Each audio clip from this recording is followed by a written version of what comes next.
Hello and welcome to the Synopsys Optical Solutions Group Code 5 training series. In this video, I'm going to introduce Visualization CAD, now available in Code 5 11.3. The ability to include CAD objects for visualization in Code 5 sequential ray tracing models is a unique and powerful new feature for Code 5 users.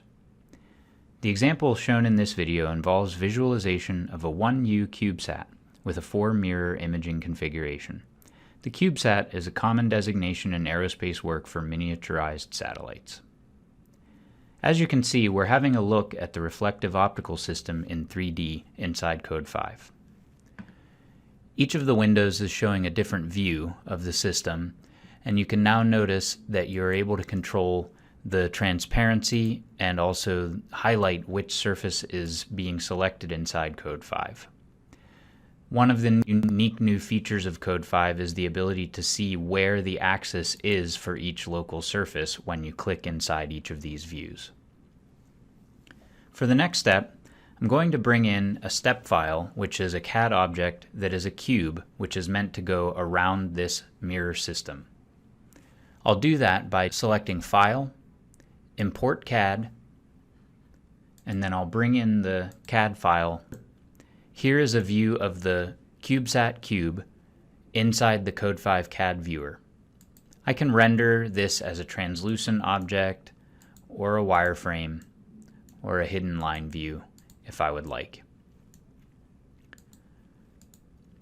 The next step, once I have the cube, is to create a Code 5 CAD object.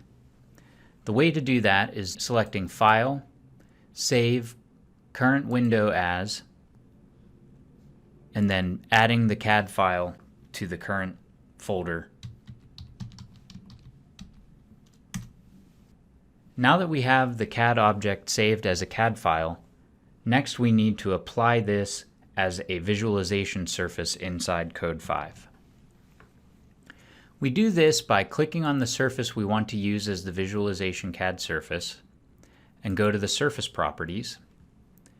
Here we will select from the Windows drop-down menu. We will go and apply Visualization CAD, apply the Code 5 CAD file.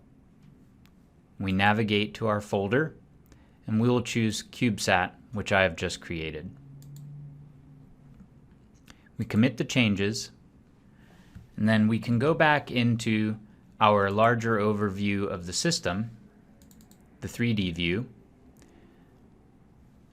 and we can refresh it, and now we will see that we have CAD inside the 3D viewer. We can make a similar 4-pane view as we had in the past. Apply this in the same orientations as we would like, and we can get each of these into the orientation that we had previously. Once this is achieved, it is easy for you as the optical designer to see issues with clearances or occlusions in your optomechanical system, even while working with sequential ray tracing for analysis and optimization.